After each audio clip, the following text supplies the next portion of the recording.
একজন নিহত হয়েছে, একটা বাচ্চা মেয়ে, শিশু নিহত, 5 বছরের। মেয়েটার নাম হচ্ছে আয়েশা সিদ্দিকা। এখন তো এটি সম্পূর্ণ নির্বাপিত। এখন এগুলো কিভাবে লাগছে আসলে কি বলতে পারতেছে না।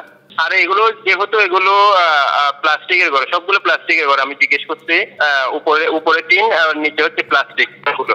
তো আগুনটা ছড়াইতে বেশিক্ষণ লাগে না।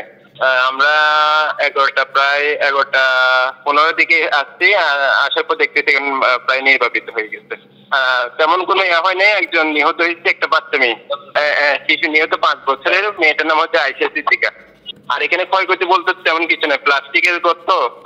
তেমন কোনো ক্ষয়ক্ষতি বলতে মানে কি ক্ষতির পরিমাপটা বলা যাচ্ছে না। প্লাস্টিকের ঘরে সবগুলো। আর আমাদের 2টা ইউনিটি আছে, এখানে 2টা ইউনিটি কাজ করছে আর কি।